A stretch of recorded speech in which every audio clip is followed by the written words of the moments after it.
Student welcome. आज हम अध्ययन करेंगे क्लॉज अर्थात उपवाक्य। इसके अंतर्गत हम क्लॉज का अर्थ, परिभाषा एवं प्रकार का अध्ययन करेंगे। आइए सबसे पहले हम जानते हैं कि इंग्लिश ग्रामर में क्लॉज क्या है।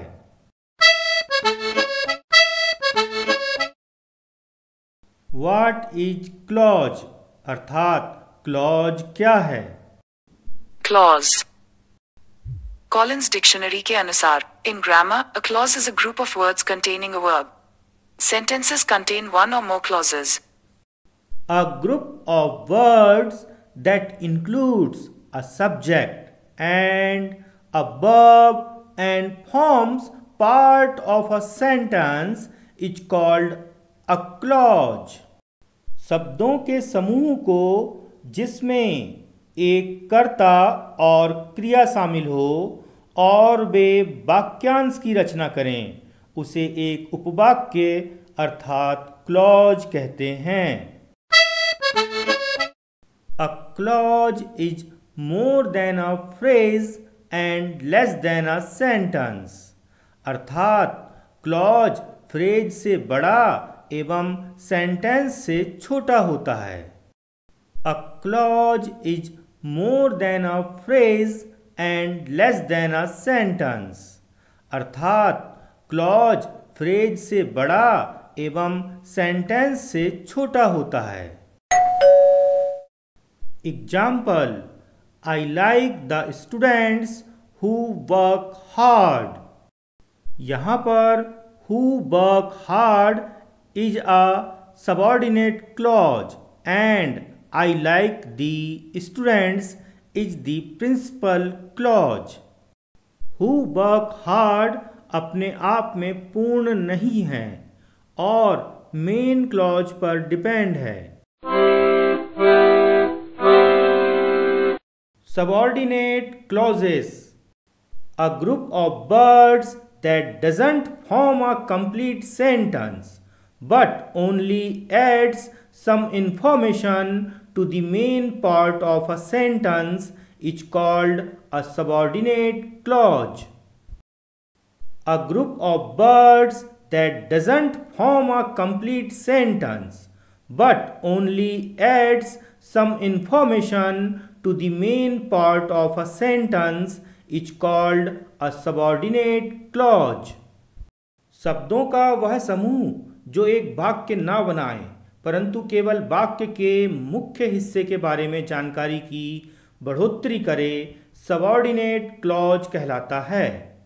शब्दों का वह समूह जो एक वाक्य ना बनाए परंतु केवल वाक्य के मुख्य हिस्से के बारे में जानकारी की बढ़ोतरी करे, सबऑर्डिनेट क्लॉज कहलाता है। Example: I am eating a mango which is green. Example: I am eating a mango which is green. यहाँ पर I am eating a mango लिखने पर भी वाक्य पूरा हो जाता है, इसलिए I am eating a mango main clause है तथा which is green सिर्फ और सिर्फ मेन क्लॉज में उपस्थित मैंगो की विशेषता बताता है, इसलिए which is green subordinate clause है।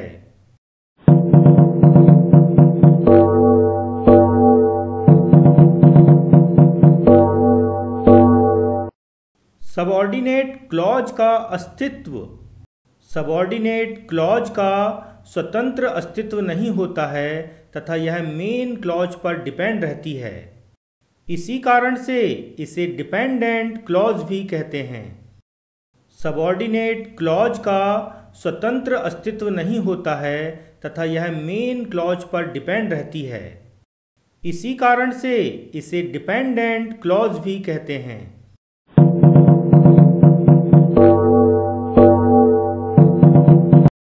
सबऑर्डिनेट क्लॉज का example: I know that you have stolen my pen.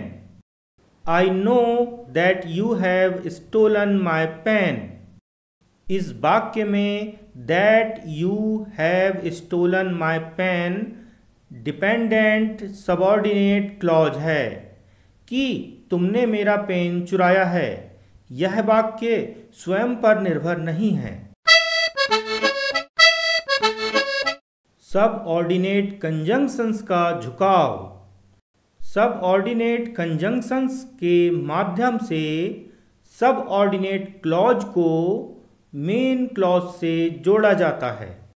Subordinate conjunctions के माध्यम से सबऑर्डिनेट क्लॉज को मेन क्लॉज से जोड़ा जाता है। ये सबऑर्डिनेट कंजंक्शंस सबऑर्डिनेट क्लॉज का ही हिस्सा होती हैं। ये सबऑर्डिनेट कंजंक्शंस सबऑर्डिनेट क्लॉज का ही हिस्सा होती हैं। Example, I know that you have stolen my pen. इसमें subordinate conjunction that subordinate clause का ही एक हिस्सा है। इसे इस प्रकार लिखेंगे, that you have stolen my pen. Subordinate conjunctions के प्रकार। इस वीडियो में हम कुल 28 सबऑर्डिनेट कंजंक्शंस का अध्ययन कर रहे हैं। इस वीडियो में हम कुल 28 सबऑर्डिनेट कंजंक्शंस का अध्ययन कर रहे हैं। इन 28 सबऑर्डिनेट कंजंक्शंस को हमने 5 ग्रुप में बांटा है। इन 28 सबऑर्डिनेट कंजंक्शंस को हमने 5 ग्रुप में बांटा है। ग्रुप ए में 8 सबऑर्डिनेट कंजंक्शंस हैं तथा इस ग्रुप को WH ग्रुप भी कहा जाता है। ग्रुप ए की 8 सबऑर्डिनेट कंजंक्शंस इस प्रकार हैं, who, whose, whom, which, when, where, why, what। Group A की 8 सबऑर्डिनेट कंजंक्शंस इस प्रकार हैं, who, whose, whom, which, when, where, why, what। Group B की 7 सबऑर्डिनेट कंजंक्शंस इस प्रकार हैं, that, so that, lest, if, as if, so as। Group C की 6 subordinate conjunctions इस प्रकार हैं, since, for, before, after, how, though. Group C की 6 subordinate conjunctions इस प्रकार हैं, since, for, before, after, how, though. Group D की 5 subordinate conjunctions इस प्रकार हैं, is, am, are, was, were. Group D की 5 सबऑर्डिनेट कंजंक्शंस इस प्रकार हैं, is, am, are, was, were.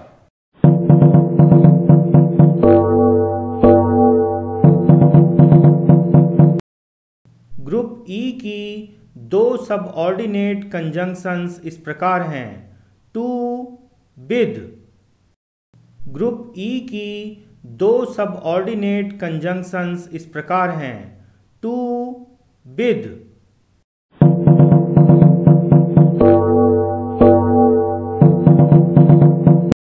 Types of sentence, वाक्य के प्रकार। इस वीडियो में हम 3 प्रकार के वाक्यों का अध्ययन कर रहे हैं, सिंपल, कंपाउंड तथा कॉम्प्लेक्स। इस वीडियो में हम 3 प्रकार के वाक्यों का अध्ययन कर रहे हैं, सिंपल, कंपाउंड तथा complex. Simple sentence. A sentence that has only one clause is called a simple sentence. A sentence that has only one clause is called a simple sentence. जिस वाक्य में केवल एक क्लॉज हो उसे सिंपल सेंटेंस कहते हैं। जिस वाक्य में केवल एक क्लॉज हो उसे सिंपल सेंटेंस कहते हैं। Example, I am eating a mango.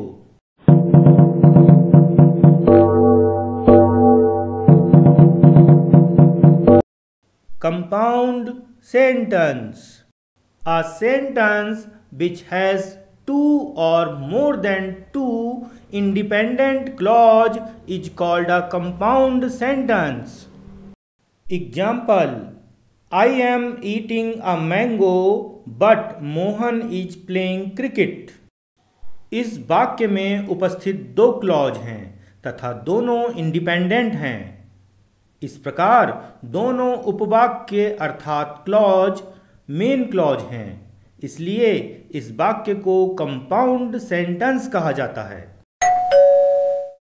Complex sentence, a sentence that has one principal clause and one or more than one subordinate clause is called a complex sentence. A subordinate clause depends on the principal clause and can't stand on its own। अर्थात वह अंग्रेजी वाक्य जिसमें एक main clause तथा एक या एक से अधिक सबऑर्डिनेट क्लॉज होते हैं उसे कॉम्प्लेक्स सेंटेंस कहते हैं। अर्थात वह अंग्रेजी वाक्य जिसमें एक मेन क्लॉज तथा एक या एक से अधिक सबऑर्डिनेट क्लॉज होते हैं उसे कॉम्प्लेक्स सेंटेंस कहते हैं। Example, I am eating a mango which is green. इस वाक्य में I am eating a mango main clause है तथा which is green subordinate clause है, इसलिए इस वाक्य को कॉम्प्लेक्स सेंटेंस कहते हैं।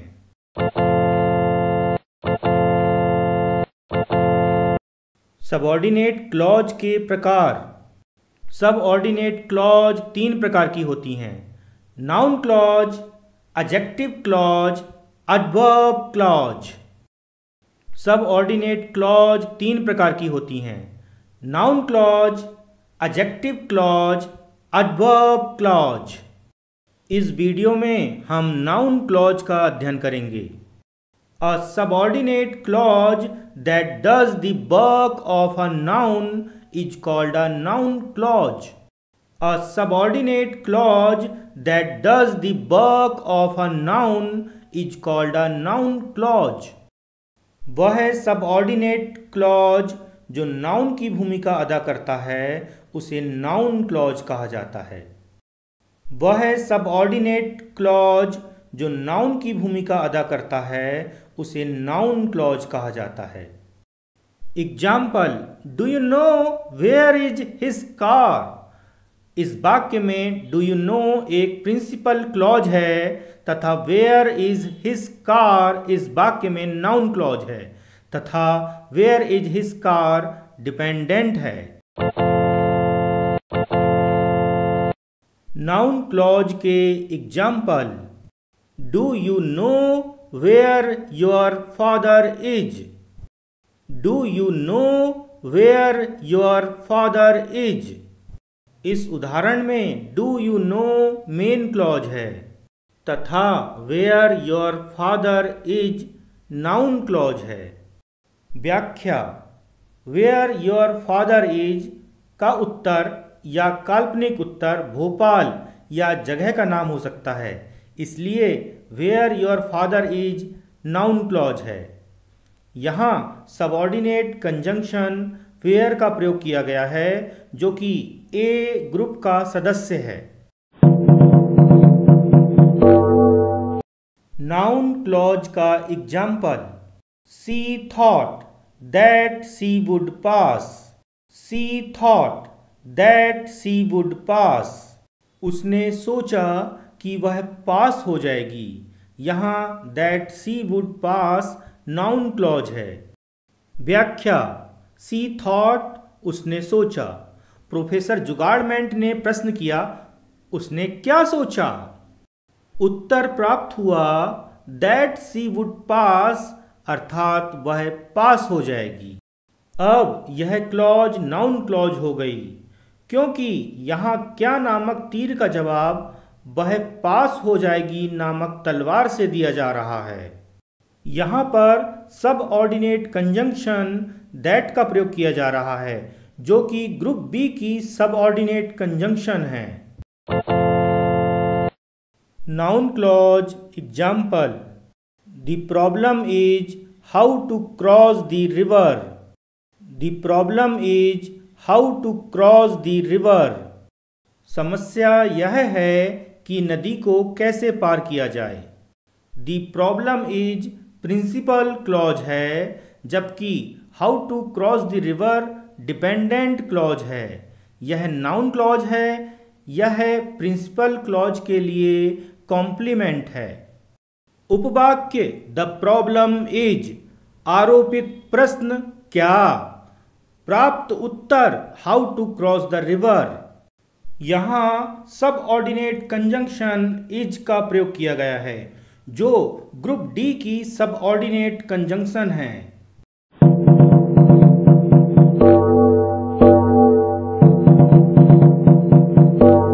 Noun clause example, I always listen to what the teacher says.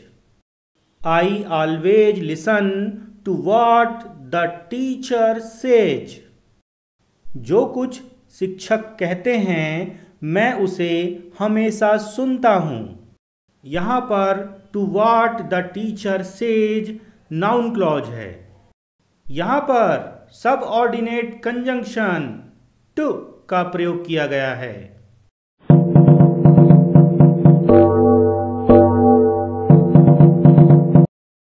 Noun clause example, I no that he will not come. I know that he will not come. मैं जानता हूँ कि वह नहीं आएगा। यहाँ सबऑर्डिनेट कंजंक्शन that है। यहाँ that he will not come subordinate clause अर्थात नाउन क्लॉज है। क्योंकि I know अर्थात मैं जानता हूँ, प्रश्न उठता है क्या जानता हूं। उत्तर मिलता है that he will not come.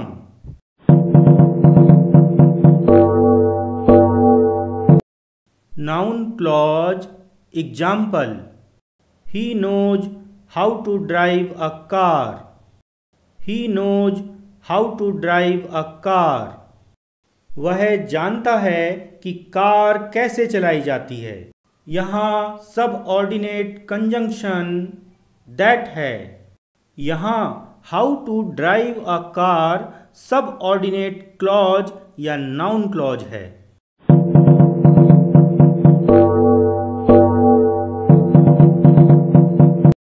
Practice questions, अभ्यास प्रश्न। Question 1, A, she will win a scholarship. B, this is certain. Make complex sentence.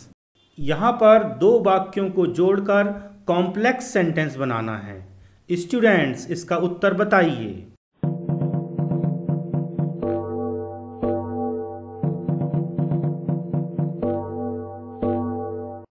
इस प्रश्न का उत्तर है this is certain that she will win a scholarship.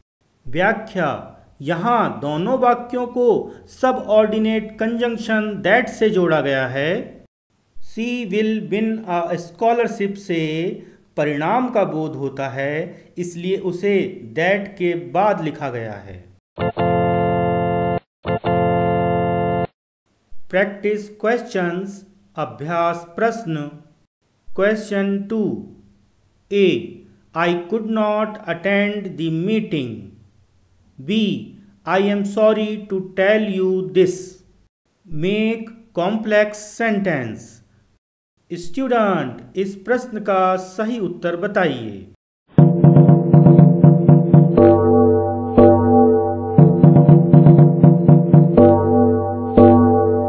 इस प्रश्न का सही उत्तर है I am sorry to tell you that I could not attend the meeting.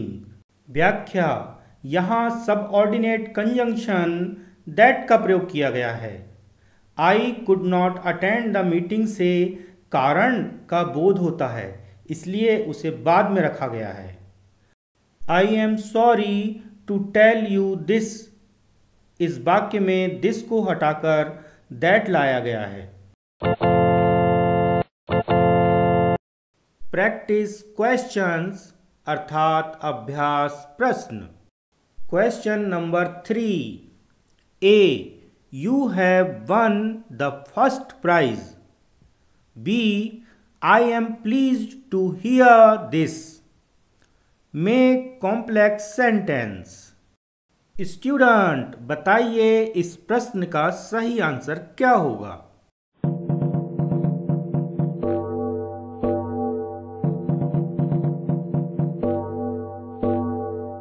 Answer, I am pleased to hear that you have won the first prize. Answer, I am pleased to hear that you have won the first prize. व्याख्या, यहाँ subordinate conjunction that का प्रयोग किया गया है। You have won the first prize से परिणाम का बोध होता है, इसलिए उसे दैट के बाद में रखा गया है। प्रैक्टिस क्वेश्चन अर्थात अभ्यास प्रश्न।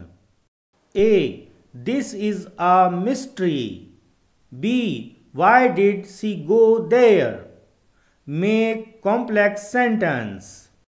स्टूडेंट, बताइए इस प्रश्न का सही उत्तर क्या होगा?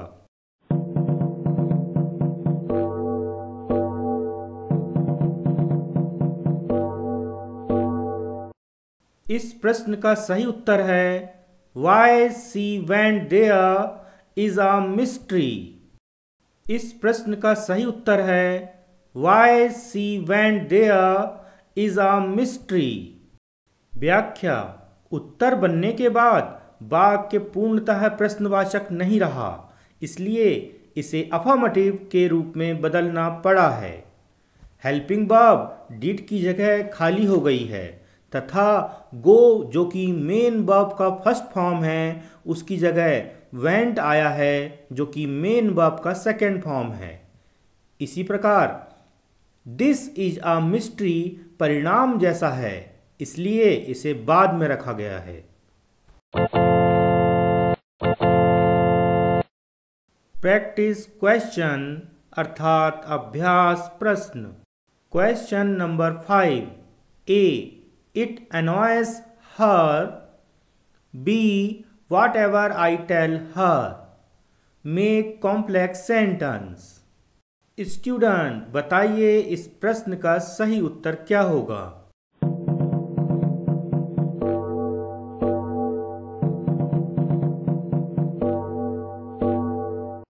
इस प्रश्न का सही उत्तर है Whatever I tell her annoys her। इस प्रश्न का सही उत्तर है Whatever I tell her annoys her। व्याख्या, इसके उत्तर में इट गायब हो गया है तथा इट annoys her से परिणाम का बोध होता है, इसलिए इसे बाद में रखा गया है। प्रैक्टिस क्वेश्चन अर्थात अभ्यास प्रश्न। Question number 6 A, please remember. B, you have to attend the meeting. Make complex sentence.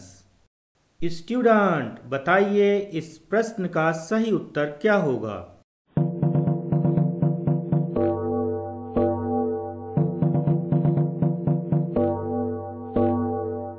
इस प्रश्न का सही उत्तर है please remember that you have to attend the meeting. इस प्रश्न का सही उत्तर है please remember that you have to attend the meeting. व्याख्या, यहाँ सबऑर्डिनेट कंजंक्शन दैट का प्रयोग किया गया है।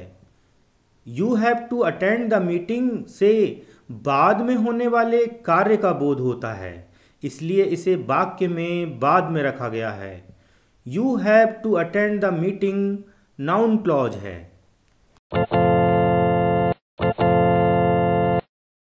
प्रैक्टिस क्वेश्चन अर्थात अभ्यास प्रश्न। Question number 7। A, do you know this? B, the train is late. Make complex sentence. Student बताइए इस प्रश्न का सही उत्तर क्या होगा?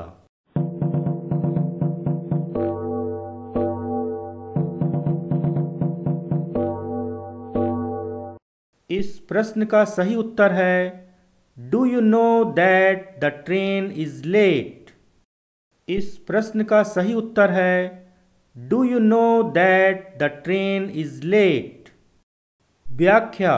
यहाँ सबऑर्डिनेट कंजंक्शन दैट का प्रयोग करते हुए दोनों क्लॉज को जोड़ा गया है।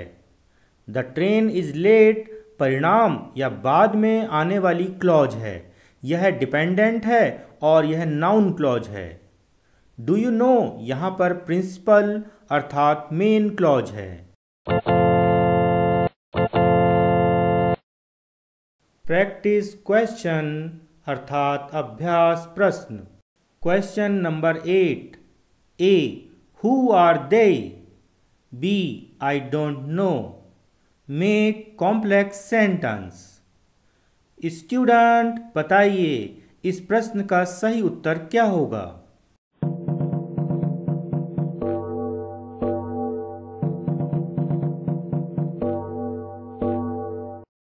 इस प्रश्न का सही उत्तर है I don't know who they are. इस प्रश्न का सही उत्तर है I don't know who they are. व्याख्या।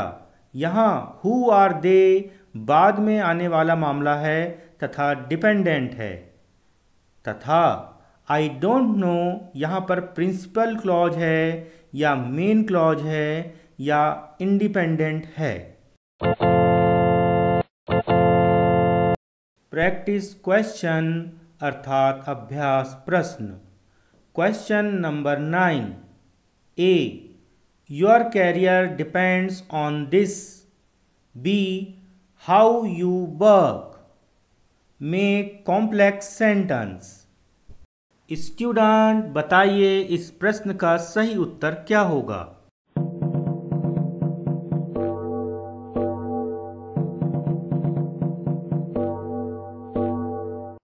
इस प्रश्न का सही उत्तर है your career depends on how you work. इस प्रश्न का सही उत्तर है your career depends on how you work. व्याख्या। यहाँ सबऑर्डिनेट कंजंक्शन हाउ का प्रयोग किया गया है। हाउ यू वर्क से कारण एवं जड़ का पता लगता है, इसलिए उसे ऑन के बाद रखा गया है। यहाँ प्रीपोजिशन ऑन का ऑब्जेक्ट हाउ यू वर्क को बनाया गया है। प्रैक्टिस क्वेश्चन अर्थात अभ्यास प्रश्न। Question number 10। A, I liked the idea. B, we should fix a bell here. Make complex sentence. Student बताइए इस प्रश्न का सही उत्तर क्या होगा?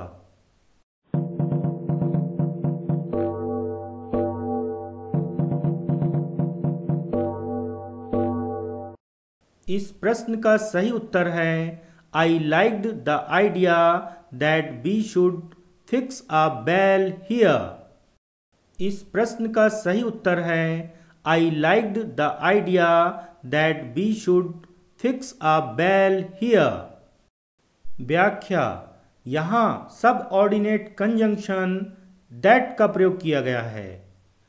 We should fix a bell here से परावर्ती कार्य का बोध होता है, इसलिए इसे दैट के बाद में रखा गया है। यहाँ that we should fix a bell here को सब ऑर्डिनेट क्लॉज अर्थात नाउन क्लॉज माना गया है।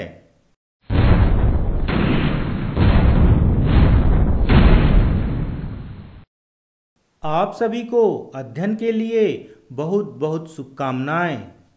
अभी आपके स्क्रीन पर बटन के रूप में 2 वीडियो दिखाई दे रहे हैं।